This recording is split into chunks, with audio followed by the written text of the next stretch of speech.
Señor, a ti te ha placido revelarte a nosotros a través de este libro.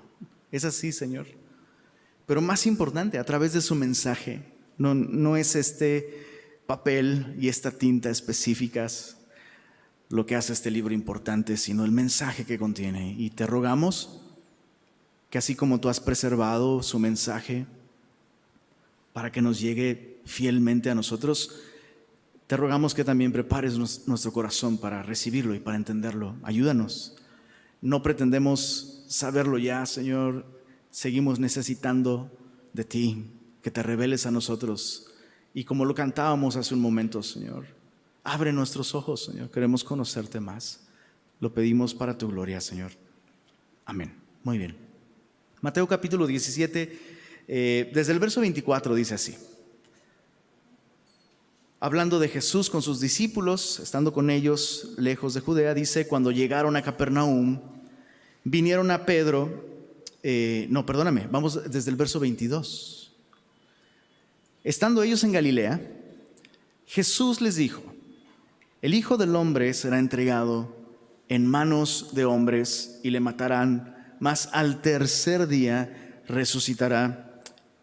Y ellos, dice la Biblia, sus discípulos, se entristecieron en gran manera. Y por un lado es entendible que los discípulos se pongan tristes de saber que su maestro va a morir, ¿no? Pero por otro lado, conociendo de qué lado más la iguana, y conociendo el trasfondo y el contexto de este capítulo en el que no logran asimilar el hecho de que Jesús tenga que morir, porque pues si Él muere, pues ¿cuándo se va a establecer este reino milenial? ¿Cuándo vamos a ser libres de la opresión de Roma? ¿Cuándo vamos a tener por fin esta justicia, ¿no? ¿Cuándo vamos a ser vindicados por nuestro rey? Entonces es difícil identificar en este punto cuál es la razón de su tristeza. Si están tristes por el hecho de que su maestro va a morir, o están más tristes por el hecho de que pues, no les va a hacer el milagrito, ¿no? De sacar a Roma de ahí y convertir a Jerusalén en la ciudad más importante del mundo. Que dicho sea de paso, eso es algo que va a suceder durante el milenio. En el futuro Jesús va a volver y va a establecer su reino. Por eso es que los discípulos, cuando Jesús resucita, dicen, ok, entonces no vamos a tener un rey que simplemente multiplica panes, o sea, es un rey que venció a la muerte. ¿Y cuándo vas a restaurar el reino a Israel? ¿No? Fue lo primero que preguntaron una vez que Jesús se reencontró con ellos resucitado.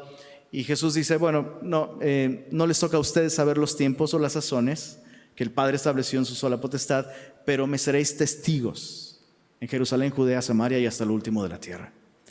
Y esto es un recordatorio para nosotros de que necesitamos constantemente recordar de qué trata la vida cristiana, ¿no? O sea, se nos olvida, así como a ellos. Jesús ya lleva un tiempo diciéndoles, explicándoles, es necesario que el Hijo del Hombre sea entregado, es necesario que que el Salvador muera primero y entonces resucita al tercer día. Se los está diciendo completito, pero ellos no lo logran comprender. Y honestamente, cualquiera de nosotros que se atreva a afirmar, no, el evangelio lo tengo súper clarísimo, no, lo domino así impresionante y me sé todo, pregúntame. Cualquiera que tenga esa actitud no sabe nada, porque la Biblia describe al evangelio como las profundidades de la sabiduría y de la ciencia de Dios. Cuán insondables son sus caminos e inescrutables son sus juicios. Toda la sabiduría de Dios y toda la gloria de Dios está literalmente contenida en este plan de rescate. Que este Dios perfecto haya decidido entregar a su Hijo para salvarnos y para rescatarnos. Allí se esconde todo lo que necesitas saber de Dios. Sobre su justicia está allí, sobre su gracia está allí, sobre su poder para salvar está allí. Todo se encuentra en el evangelio. Y qué importante, ¿no? Es para nosotros ver en estos discípulos un reflejo de nosotros. Si Jesús a sus propios discípulos, estando ahora sí que no vía Zoom, sino en presencial, ¿no? Jesús mismo les tiene que recordar una y otra vez. ¿Cuánto más tú y yo necesitamos una y otra vez recordar este precioso mensaje, ¿no? Y te voy a asegurar algo, eso sí te lo puedo asegurar. Entre más tú y yo lo recordamos, lo atesoramos en nuestro corazón y más importante, lo creemos, el resultado va a ser gozo en lugar de tristeza, ¿no? Es precioso eso, experimentar a través del mensaje del Evangelio la seguridad, ¿no? La paz que Dios nos da cuando hemos confiado en la obra perfecta de Jesús para salvarnos. O sea, si tú ya creíste en Jesús y estás perseverando en esto, en el mensaje del Evangelio, en aferrarte al Evangelio, en confiar en su verdad, estás seguro.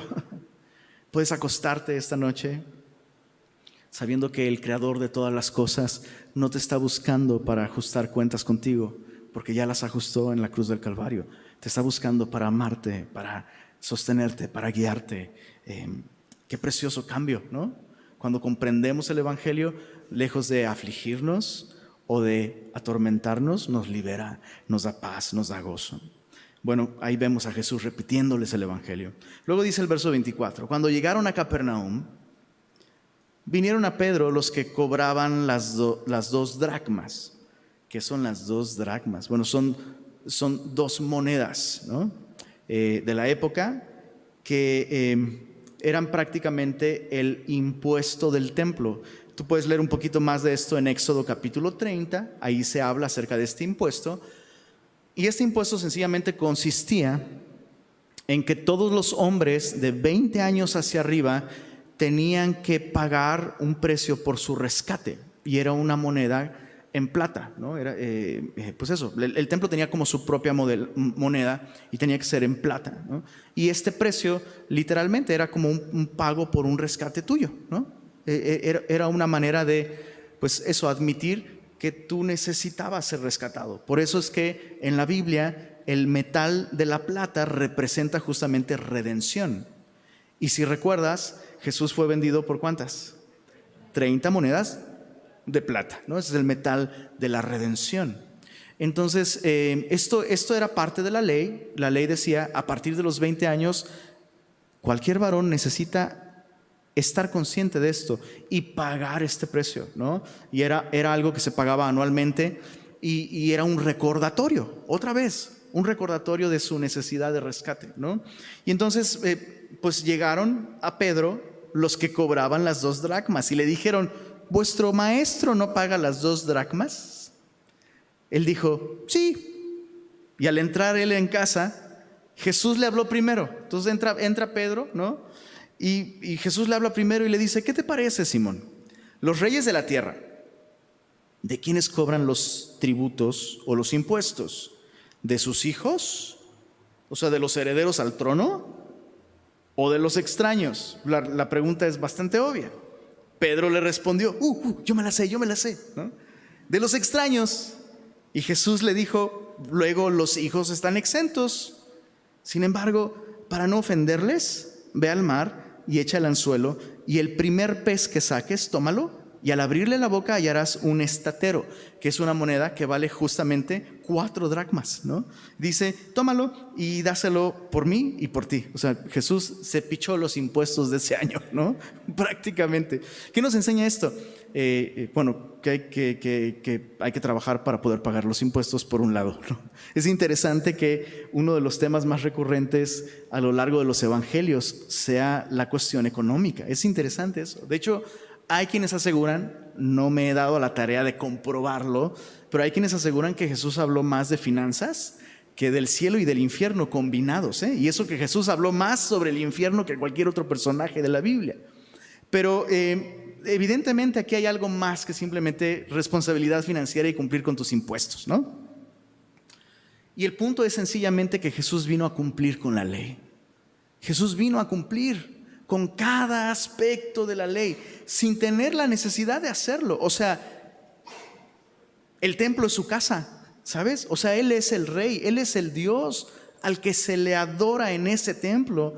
Y este Dios que recibe adoración, el que puso esta ley de pagar este precio, Él está pagando este precio. Y eso es esencial para poder comprender el Evangelio, chicos. Jesús no murió en la cruz en un acto de... Dios mío, ya llegué a la edad en la que se me van las palabras. Jesús no lo hizo en un acto de improvisación. No es como que, ¿qué voy a hacer para salvarlos? Ya sé, pues tal vez morir en una cruz. No, ese fue el plan desde el principio, ¿no? Y la Biblia desde el principio nos dice que todo aquel que comete pecado, ¿no?, es digno de muerte. Es digno de muerte. Y en la misma ley nos dice que todo aquel que es colgado en un madero es maldito. Entonces, Él pone las reglas y Él las cumple para poder salvarnos. Eso es esencial comprenderlo, esencial. Porque entonces dejo de ver a Jesús como alguien que me salvó, sí, sacrificialmente y todo lo que tú quieras, pero como en un acto de buena onda. Y comienzo a ver a Jesús como aquel que cumple sus propias reglas. O sea, su perdón estaba satisfaciendo la justicia perfecta de Dios. Y eso me ayuda a valorarlo, ¿sabes? Repito, Él no estaba improvisando. Ya sé, mi sangre puede cubrir sus pecados. No, era el precio exacto por nuestra maldad, por nuestros pecados. Y eso me ayuda a valorar, repito, su gracia. O sea, su gracia es gratuita para mí, pero fue costosa para Él, ¿no? Bueno, ahí está esta pequeña ilustración. Ahora, el capítulo 18 registra el cuarto discurso importante de Jesús en este evangelio. Es el discurso eclesiástico. Recibe este nombre porque en este capítulo Jesús enseña muchísimo acerca de la iglesia. Y de hecho Jesús usa esta terminología, la iglesia. Aparece varias veces en este capítulo y de ahí que reciba este nombre. Y básicamente en este capítulo vemos tres cosas esenciales para ser una iglesia saludable. Una iglesia que le glorifica, una iglesia que está siendo edificada. Esas tres cosas son humildad, número 1. Número 2, honestidad. Se espera que seamos honestos con respecto a nuestras fallas, nuestra condición. Y en tercer lugar, perdón. Entonces, ahí van esas tres cosas: humildad, honestidad y perdón. Son esenciales para que la iglesia sea saludable. Veamos el punto número 1. Desde el verso 1 hasta el verso 14 vemos este concepto de humildad. En aquel tiempo, los discípulos vinieron a Jesús diciendo: ¿quién es el mayor en el reino de los cielos? Y llamando Jesús a un niño, lo puso en medio de ellos y dijo: de cierto os digo que si no os volvéis y os hacéis como niños, no entraréis en el reino de los cielos. Así que cualquiera que se humille como este niño, ese es el mayor en el reino de los cielos. Y cualquiera que reciba en mi nombre a un niño como este, a mí me recibe. Este es un capítulo que se ha malinterpretado mal, dice una amiga.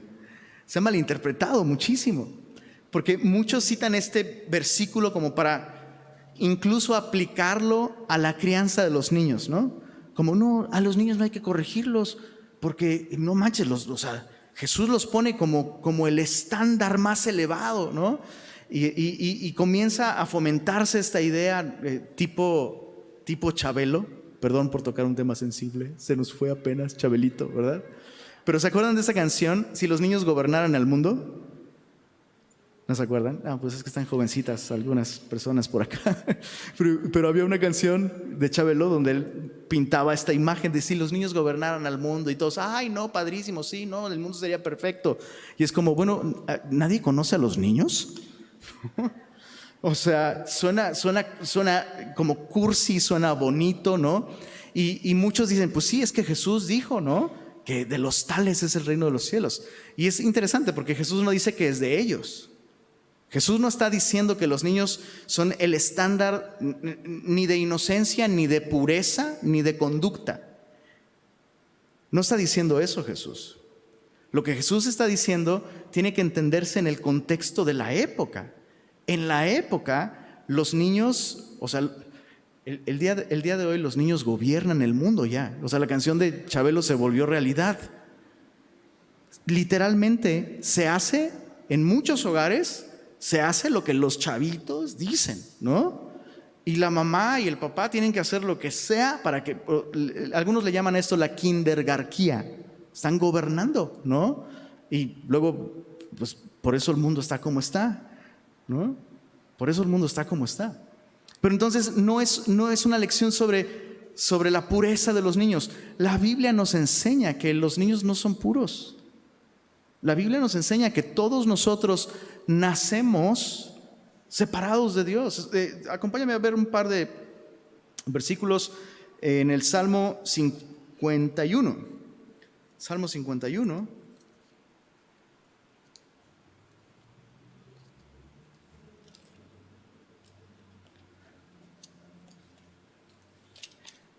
Dice así en el verso 5, Salmo 51, 5 dice: he aquí en maldad he sido formado y en pecado me concibió mi madre.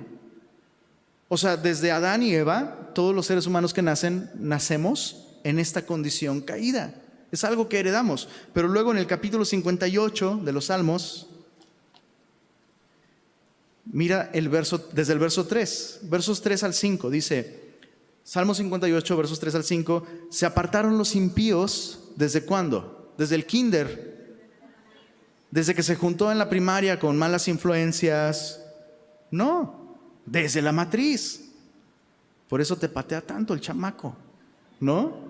Deja de estar acostada, paséame, mamá, ¿no?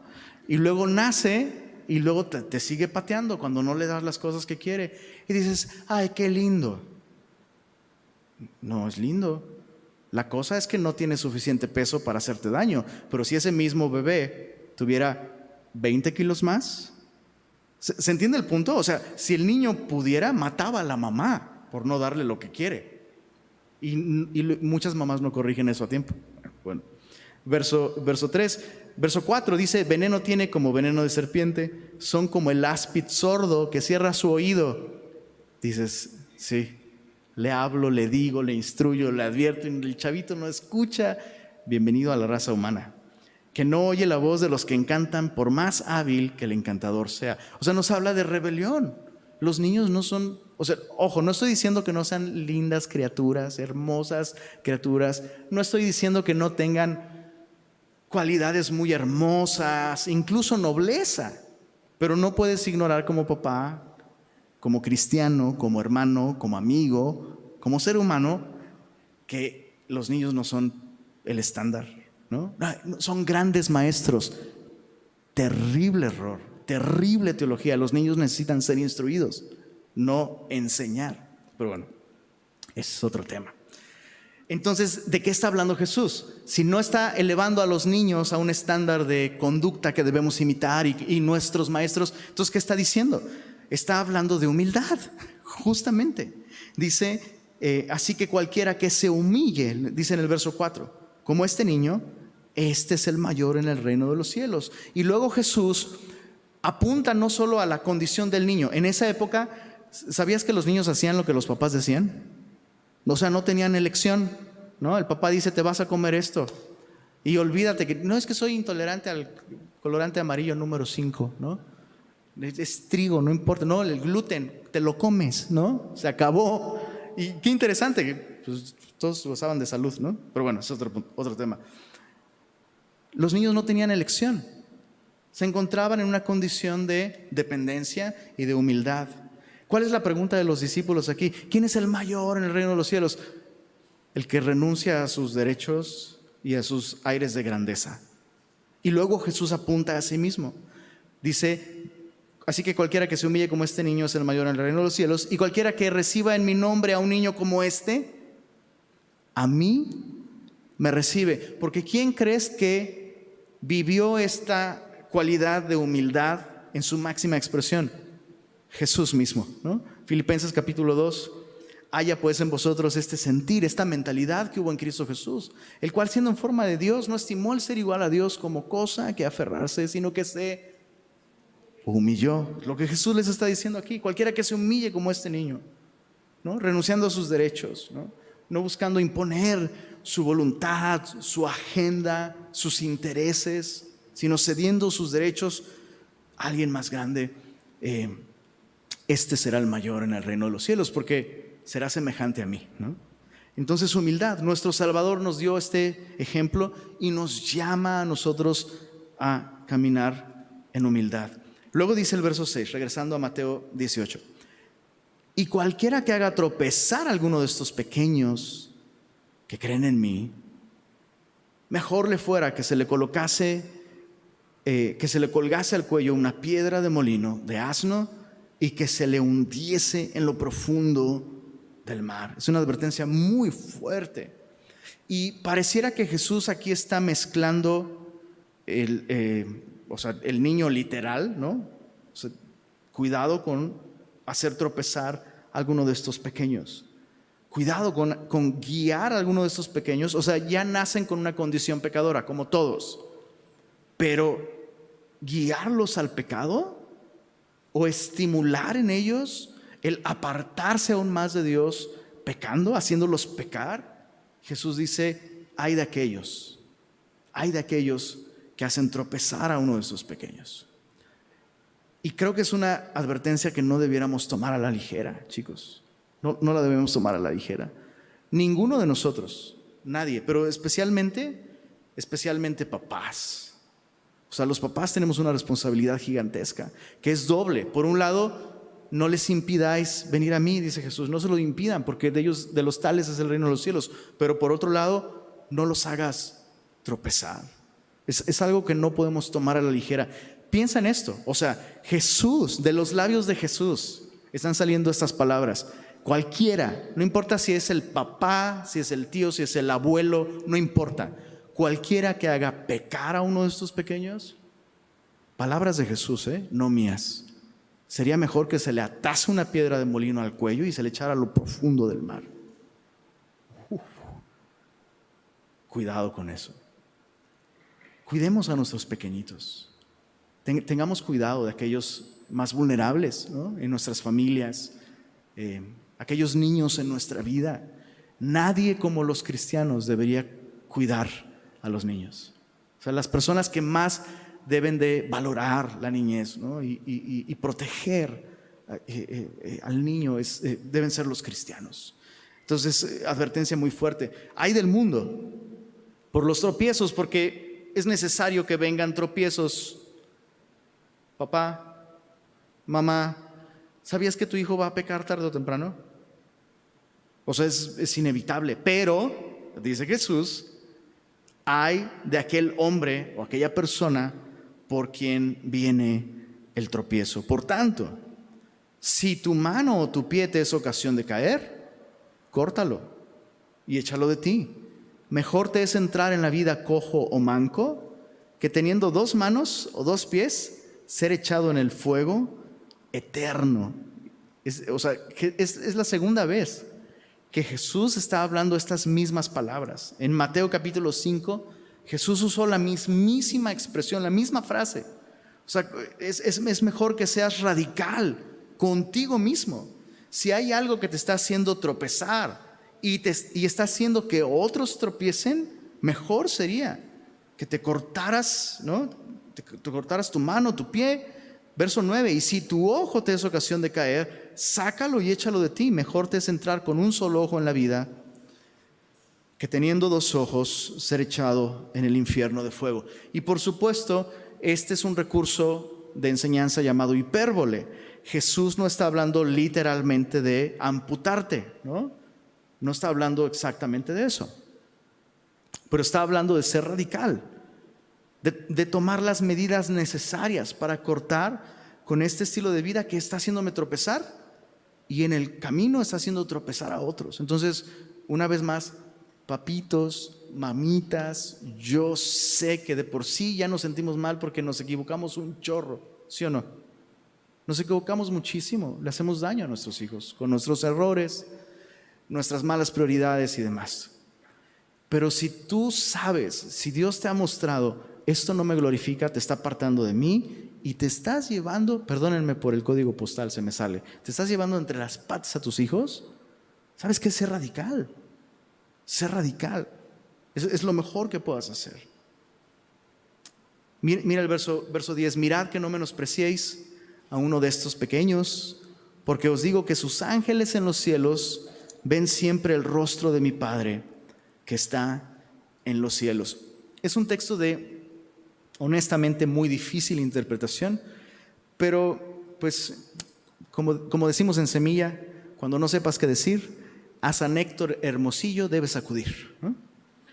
Y él dice lo siguiente: los ojos de nuestros hijos son las ventanas a través de las cuales el cielo nos observa.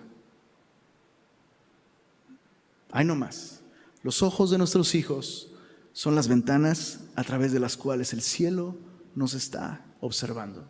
Y creo que puede aplicar aquí sin lugar a dudas, ¿no? Jesús lo expresa esto como algo que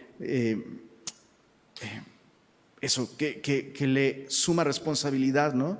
No menosprecien a uno de esos pequeños, porque sus ángeles en los cielos ven siempre el rostro de mi Padre que está en los cielos. Porque el Hijo del Hombre ha venido para salvar lo que se había perdido.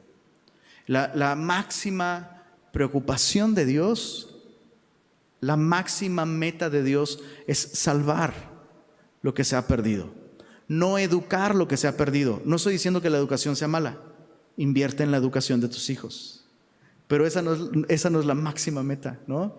O consentir, no estoy diciendo que consentir sea malo, consiente a tus hijos, pero súmate a esta misión de Dios, ¿no? Él vino a salvar lo que se había perdido. Y una vez más, mientras tú no veas a tus hijos así como son, ¿no?, necesitados de gracia, necesitados de salvación, todo lo demás que hagas, por bueno que sea, será insuficiente. No es lo más importante.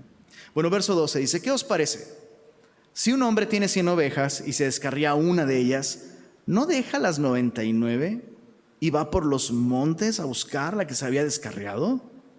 Y si acontece que la encuentra, de cierto os digo que se regocija más por aquella que por las 99 que no se descarriaron. Así no es la voluntad de vuestro Padre que está en los cielos que se pierda uno de estos pequeñitos. Entonces, volviendo a la pregunta original, ¿quién es el mayor en el reino de los cielos? ¿Quién es el de más importancia, el de más valor?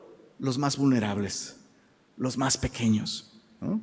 Jesús comenzó ilustrando esto como un aspecto de carácter que debemos desarrollar, pero después lo aplicó directamente, en este caso, a los niños, a los pequeñitos. Tenemos que tener cuidado de ellos. Bueno, verso 15 al verso 20 tenemos este segundo elemento esencial para una vida saludable en la iglesia: la honestidad, el ser transparentes, el ser honestos. Dice el verso 15: por tanto, pareciera que Jesús está retomando este aspecto de carácter de la humildad y ahora lo va a llevar hacia la honestidad. Dice: por tanto, si tu hermano peca contra ti, ve y repréndele estando tú y él solos. Si te oyere, no dice ahí has ganado una discusión o has ganado un argumento, dice has ganado a tu hermano. Mas si no te oyere, toma aún contigo a uno o dos, para que en boca de 2 o 3 testigos conste toda palabra.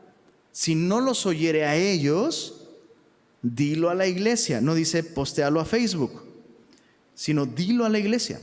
Y si no oyere a la iglesia, tenle por gentil y publicano. Esta porción es una porción tan necesaria, es una porción muy conocida, pero muy pocas veces aplicada, y la iglesia podría ser mucho más sana, cualquier iglesia, si se aplicaran sus recomendaciones, ¿no? Lo que dice aquí es que si algún hermano tuyo, un hermano en la fe, peca contra ti, ¿qué es lo que tienes que hacer? Exhortarlo, lo cual significa hacerle ver su error, ¿no? No significa regañarlo, no significa hacerlo sentir mal, no significa leerle la cartilla, ¿no? Sino es llamarlo a corregir aquel aspecto de su vida que le hizo pecar contra ti, ¿no? No dice la Biblia que vayas y se lo cuentes a otros para que estén orando. Ese no es el primer paso. Y chicos, híjole, cuántos chismes y cuántas broncas y cuántas divisiones y malos entendidos suceden en grupos de cristianos porque no se cumple este primer paso. Pecan contra ti y ahí andas. Y viene alguien más y pones carita así de: ¿qué tienes, hermano? No, no te puedo decir. No, por favor, es que te veo mal. No, bueno, te digo, pero para que estés orando. Fulanito de tal. Es como, ¿por qué se lo estás diciendo a esta persona? ¿No? Lo estás haciendo porque te hace sentir bien hablar mal de aquel que te hizo mal. Y lo que estás haciendo es envenenar el corazón de otra persona hacia tu hermano. Y dices, pues eso es lo que quiero, que vean la horrible persona que él es, ¿no? Pues eso no es lo que Jesús está diciendo aquí que debemos hacer. Lo que debemos hacer, si alguien peca contra ti, pues es ir y hablar con esa persona. Oye, lo que hiciste me lastimó, o lo que hiciste estuvo mal, ¿no? Y ya te perdoné, ¿no? Yo ya te perdoné porque es lo que tengo que hacer, pero tal vez tú no te diste cuenta que lo que estás haciendo está mal, es pecado y te está separando de Dios. Y lo que quiero es ayudarte, ¿no? Lo que quiero es ayudarte a corregir esto. ¿Qué diferencia, no? Porque entonces cortas todo el chismerío y las disque cadenas de oración y resuelves el problema. Ahora, lo sorprendente es que, pues aquí en Monterrey se supone que las cosas se dicen como son, pero esto ha sido ignorado. Olvídate de, no sé qué pasa en otras iglesias, pero aquí esto ha sido ignorado muchas veces. Creyentes que tienen asuntos pendientes con alguien más y andan hablando con otros en lugar de ir con la persona y decir, pecaste contra mí. Eso es lo que tenemos que hacer, ¿no? Está aquí en la Biblia. ¿Sí lo viste? Subráyalo ahí. No es la opinión de Lenin, es lo que Jesús dice que tenemos que hacer. Ahora dice aquí, si él no te escucha, si tu hermano dice, no, nada que ver, que por cierto, va a ser él. No me atrevo a dar una cifra, la mayoría de las veces, no, tú estás viendo mal, no sé qué. No, lo que pasa es que la persona empieza a justificar, ¿no? Justificar su acción. Pues entonces lo que tienes que hacer es tomar aún contigo a 1 o 2 testigos. Y otra vez, por favor, entendamos esto. Eso es lo que Jesús está diciendo para su iglesia. ¿Cuántos aquí son iglesia? ¿Eres iglesia? Bueno, eso es lo que tenemos que hacer. Ay, no, qué mala onda. ¿Cómo traer a 2 personas y se va a sentir súper mal? Y Jesús dice, ese no es el propósito. El propósito es que hables con otros 2 testigos, porque a lo mejor el que está viendo mal las cosas eres tú, ¿no? Si el hermano no te escuchó, hablas con otros 2. Y muy importante, no pueden ser cualquier persona, ¿no? No son 2 cualquiera los primeros que te topes. 2 personas maduras en la fe, que puedan imparcialmente escuchar y decir, ¿sabes qué? Sí, este brother necesita ayuda. O, ¿sabes qué? Creo que tú necesitas ayuda. A veces no es para tanto, ¿no? Y uno lo hace para tanto. Y esos dos testigos son como un primer semáforo que nos dice, sí, luz verde, ¿no? Este brother necesita ayuda, o ahora sí que párale a tu carro. y entonces hablas con esos otros 2 testigos, llaman a esta persona, y si a ellos no los escucha, entonces dice Jesús, dilo a la iglesia, que significa a la asamblea. Y una vez más, honestamente yo dudo mucho que Jesús esté diciendo, tienes que decírselo a todos los hermanos de la iglesia. Porque por el contexto, ¿no? Y especialmente lo que sigue después, creo que Jesús está hablando de hablar con las autoridades espirituales de la iglesia, ¿no? Ve conmigo el verso 17, dice, si no los oyera a ellos, dilo a la iglesia, y si no oyera a la iglesia, tenle por gentil y publicano, es decir, deja de tratarlo entonces como si fuera un cristiano, ¿no? Porque si no escucha, si no responde a la palabra de Dios, a la exhortación de un hermano, y luego a la exhortación de otros 2, y luego a la exhortación de la iglesia, pues trátalo como si no fuera cristiano, lo cual significa predicarle el evangelio, ¿no? No es, te entrego a Satanás, ¿no? Sino, ¿sabes qué? Tal vez no has creído, o sea, no estás respondiendo a lo que Dios dice. Y luego dice el verso 18, de cierto os digo que todo lo que atéis en la tierra será atado en el cielo, todo lo que desatéis en la tierra será desatado en el cielo. ¿A quién le dijo esto Jesús anteriormente? A Pedro, ¿verdad? Entonces creo que está hablando, cuando dice de decirlo a la iglesia, está hablando de hacer partícipes a las autoridades de la iglesia. Otra vez os digo que si dos de vosotros se pusieren de acuerdo en la tierra acerca de cualquiera cosa que pidieren, les será hecho por mi Padre que está en los cielos. Porque donde están 2 o 3 congregados en mi nombre, ¿qué dice ahí? Ahí estoy yo en medio de ellos. Oye, pero no está describiendo un lugar o una comunidad donde hay problemas y hay broncas y uno peca contra otro y hay cosas que corregir. Y Jesús te diría, sí, ahí estoy, en medio de una comunidad donde gente falla, personas lastiman, algunos escuchan, otros no escuchan. Ahí estoy yo en medio de ellos. Nos encanta citar este versículo pensando en la presencia de Jesús para confortarnos, ¿no? Y cuando nos reunimos como ahorita y Jesús nos habla, y ciertamente es así. Pero Jesús está hablando de esta promesa en un contexto de conflictos. Qué interesante, ¿no? O sea, justo ahí. Yo estoy en medio de ellos. Y si 2 o 3 se ponen de acuerdo para orar por esta persona, Jesús puede manifestar su poder para transformar. Entonces, hablas con aquel que te ofendió, sigues estos pasos. Si la persona no te escucha, finalmente queda el recurso de la oración. Entonces, honestidad, ¿no? La honestidad para escuchar a alguien corregirnos. Ahora, quiero hacerte una pregunta.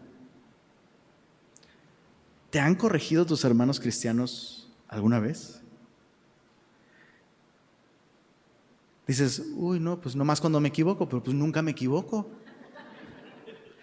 Entonces, cuidado, porque tal vez lo que tienes no son hermanos en Cristo, sino fans.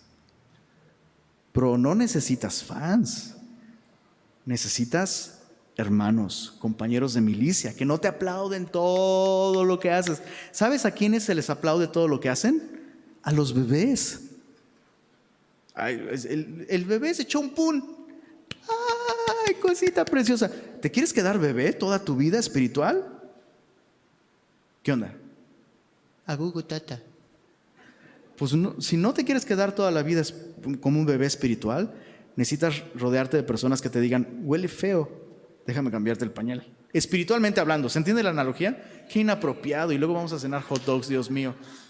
Bueno, pero entiendes el punto, ¿no? Si tus amigos son solamente amigos y no hermanos, estás en un lugar peligroso. Necesitas personas que puedan amarte lo suficiente, ¿no?, para hablar la verdad en amor y decirte, esto necesita cambiar en tu vida, yo estoy orando por ti, ¿no? Bueno, ahí está, honestidad.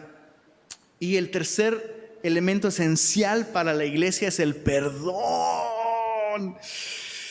Híjoles, a todos nos encanta que nos hablen del perdón cuando el perdón va dirigido hacia nosotros, pero qué difícil es tocar el tema de perdón cuando la Biblia nos llama a nosotros a perdonar a los demás. ¿A cuántos les cuesta trabajo perdonar? ¿A cuántos les cuesta trabajo admitir que les cuesta trabajo perdonar? Mira, el 100% de las personas nos cuesta mucho trabajo. Me encanta que me perdonen, pero no me encanta perdonar. Y Jesús nos llama aquí a perdonar. Mira, verso 21. Entonces, se le acercó Pedro. Pareciera como que Pedro está diciéndole esto así en cortito, sin que escuchen los demás. Se le acercó Pedro y le dijo, Señor, ¿cuántas veces perdonaré a mi hermano que peque contra mí? ¿Hasta 7? Y es de esos momentos en los que en serio Pedro se convierte en este personaje que a veces cito desde el púlpito. Sí lo ubicas, ¿no? El personaje que dice, gracias a Dios por mi vida, la verdad, ¿no? Porque Pedro está asumiendo en primer lugar que él no va a pecar contra otros, ¿no? Lo que Pedro está asumiendo es, sí, alguien va a pecar contra mí. Y lo segundo que está asumiendo es, ¿hasta cuándo debo perdonar, Señor? ¿No? ¿Hasta 7? Y resulta que en ese tiempo los rabís decían, debes perdonar hasta 3 veces a tu hermano si peca contra ti el mismo día. Entonces Pedro piensa que Jesús le va a decir, no manches, Pedro, estás gracias a Dios por tu vida, ¿no? Y mira lo que le dice Jesús. Jesús le dijo, no te digo hasta 7, Pedro, sino aún hasta 70 veces 7. ¿Cuánto es eso? 490 veces. Pero no creo que Jesús nos esté dando una medida de perdón. O sea, honestamente, si perdonas a la misma persona 490 veces, ya para las 400 ya eres un máster del perdón. O sea, ya tienes el hábito, ¿no? Por lo menos. Jesús está hablando de un estilo de vida, ¿sabes? O sea, el perdón, lo más esencial acerca del perdón es que el perdón no lleva un registro. Es una manera de vivir a la que estamos llamados como discípulos de Jesús. Y déjame aclararte algo desde ya. Bueno, no, vamos a leerlo. Jesús lo explica más bonito que tu servidor. Dice el verso 23, por lo cual, esa es la historia que va a enseñarnos esta gran verdad. El reino de los cielos es semejante a un rey que quiso hacer cuentas con sus siervos. Y comenzando a hacer cuentas, le fue presentado uno que le debía 10,000 talentos. Esto no significa nada para nosotros, pero es una cantidad exorbitante. Para que te des una idea, se estima que el impuesto anual de Palestina en tiempos de Roma era de 800 talentos. Imagínate, el impuesto anual de toda una provincia, 800 talentos. Y este siervo le debe a su señor 10,000 talentos. Entonces este amo manda a traer a sus siervos y dice, voy a hacer un proceso de fiscalización, voy a revisar. Y resulta que este siervo, pues ha sido un siervo malo, ¿no? Ha estado robando, ha estado tomando recursos y le debe una fortuna. Dice el verso 25, a este, como no pudo pagar, ordenó su señor venderle y a su mujer e hijos y todo lo que tenía para que se le pagase la deuda. Era una deuda imposible de pagar. Este era un procedimiento común en la nación de Israel. Si una persona se encontraba en bancarrota o tenía deudas que pagar, la persona se vendía como esclavo. Suena muy feo para nosotros porque pensamos en la esclavitud moderna. No tiene nada que ver con eso. En Israel esto era prácticamente como asegurarte trabajo y un salario por cierto tiempo, ¿no? Básicamente era esto. Pero lo que él está haciendo, imposible, ni aún vendiendo a su familia podrían pagar. Se estima que una persona pudiera haber ganado un talento después de 20 años de trabajo. Él debe 10,000, impagable, ¿no? Verso 26. Entonces aquel siervo, postrado, le suplicaba diciendo, Señor, ten paciencia conmigo y yo te lo pagaré todo. Grave mentira, ¿no? Imposible, es obvio que no puede. El señor de aquel siervo, movido a misericordia, le soltó y le perdonó la deuda. Pero saliendo aquel siervo, halló a uno de sus consiervos que le debía 100 denarios, y esto es como 3 meses de trabajo, ¿no? Y haciendo de él, le ahogaba diciendo, págame lo que me debes. Entonces imagínate la escena, este hombre sale de recibir un perdón, y, lo que debe es imposible de pagar, le perdonan la deuda, saliendo se encuentra con alguien que le debe 3 meses de trabajo y lo empieza a ahorcar. Dice el verso 29, entonces su consiervo, postrándose a sus pies, le rogaba diciendo, óigame no. No es cierto. Ten paciencia conmigo y yo te lo pagaré todo. Mas él no quiso, sino fue y le echó en la cárcel hasta que pagase la deuda. Llama mucho la atención no solo que la deuda de este consiervo era pues ridícula comparada con lo que este otro le debía a su señor, pero llama la atención que este consiervo le dice las mismas palabras, ten paciencia conmigo, igualitas, línea por línea, ten paciencia conmigo y te lo pagaré todo. Y él sí podría pagar, eso es evidente, es algo posible de pagar. Verso 30, mas él no quiso, lo echó en la cárcel hasta que pagase la deuda. Viendo sus consiervos lo que pasaba, se entristecieron mucho y fueron y refirieron a su señor todo lo que había pasado. Entonces, llamándole su señor, le dijo, siervo malvado, toda aquella deuda te perdoné porque me rogaste. No debías, eso es importante, no debías tú también tener misericordia de tu consiervo como yo tuve misericordia de ti. O sea, este hombre tenía el derecho legal de meter a su consiervo a la cárcel para que le pagara.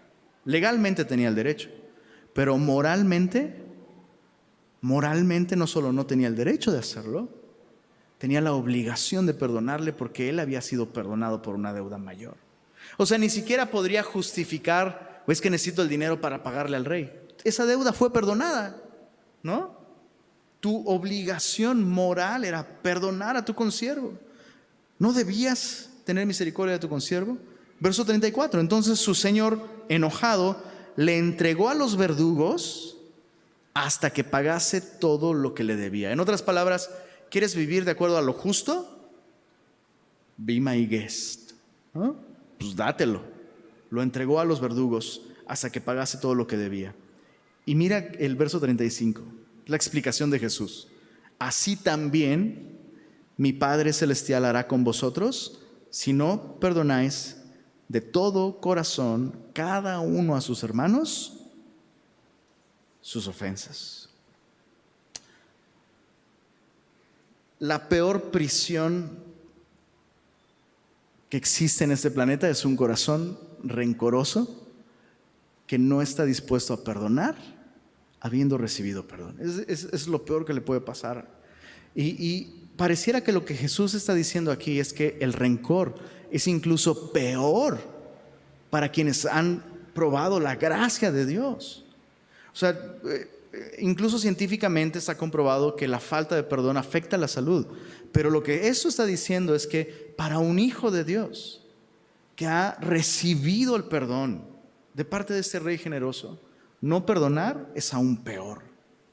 Coloca al creyente en una condición de tormento espiritual que lo separa de una relación plena con Dios, ¿no? Y creo que no tengo ni siquiera que dar ejemplos de esto. Es muy fácil comenzar a vivir así, ¿no? Con rencor, estando indispuestos a perdonar. O sea, incluso en el matrimonio eso pasa, en las familias eso pasa, ¿no? ¿Cuánto más entre creyentes esto puede pasar? Y la enseñanza aquí es, pues tú ya fuiste perdonado. O sea, al igual que este siervo que debía una deuda impagable a su Señor, tú y yo como creyentes le debíamos a Dios mucho más de lo que cualquier persona que peque contra nosotros nos debe a nosotros. Eso es, parece que a veces lo olvidamos, pero es así. Escucha esto, nadie va a pecar contra ti, nadie, más de lo que tú y yo hemos pecado contra Dios. Es así de sencillo. No por los actos específicos, sino por aquel a quien le debemos, ¿no? Pecar contra Dios es mucho más grave que alguien peque contra nosotros. Por eso, regresando al capítulo 18 y viendo todo el panorama, la humildad es tan necesaria para una vida saludable como creyentes. Y la humildad nos lleva a vivir en honestidad. Ya no tengo que fingir que soy algo que no soy. Y entonces cuando alguien viene y me dice, oye, esto está mal, puedo ser honesto y decir, no lo había visto. Y es cierto, yo hice esto. Pero no vas a poder ser honesto si no eres humilde, ¿no? Y si eres humilde y honesto, entonces al final te va a ser sencillo perdonar. Porque puedes reconocer, pues mira, Dios me ha perdonado a mí tantas cosas, ¿no? ¿Cómo no podré perdonarte a ti? Entonces esto es necesario para una iglesia saludable. ¿Por qué no nos ponemos de pie y le pedimos al Señor que nos ayude a caminar en estas cualidades? Y déjame sugerirte algo.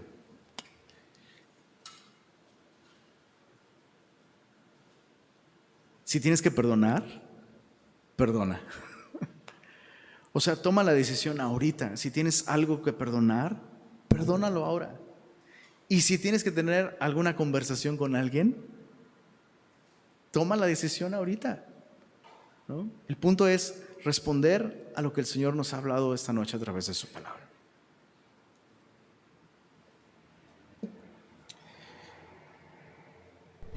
Y vamos a tomar un momento simplemente para responder a Él en oración. Te invito a que cierres tus ojos y que hables con el Señor. Si no hay alguien a quien debas perdonar, tal vez puedes agradecer el perdón que Dios te ha dado.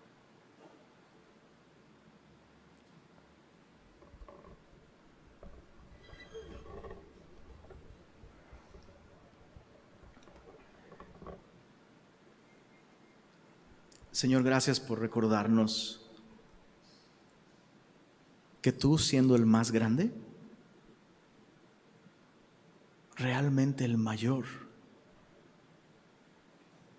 viniste a nosotros como el menor. En toda humildad cediste tus derechos, te humillaste a ti mismo. El mundo no te humilló, Roma no te humilló. Tú te humillaste, Señor, para salvarnos, para restaurarnos a una relación correcta con Dios. Perdónanos, Señor, si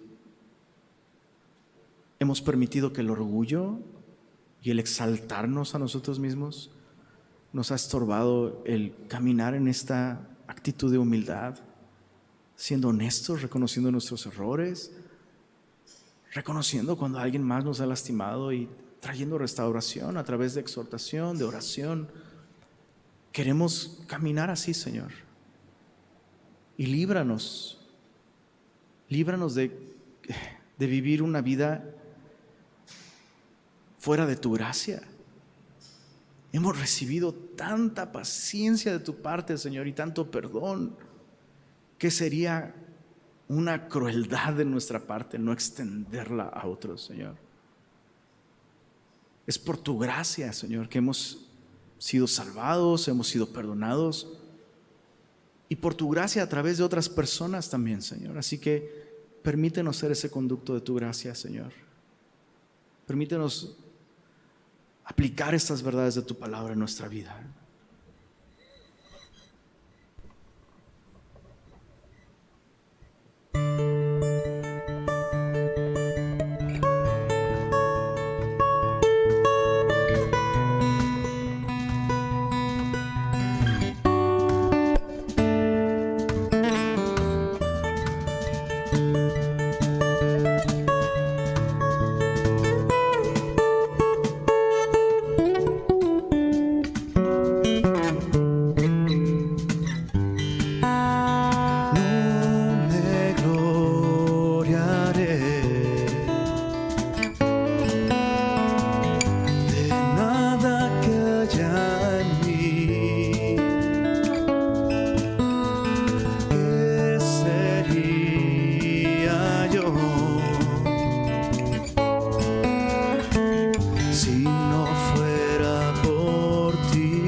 soy, solo por tu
Señor, gracias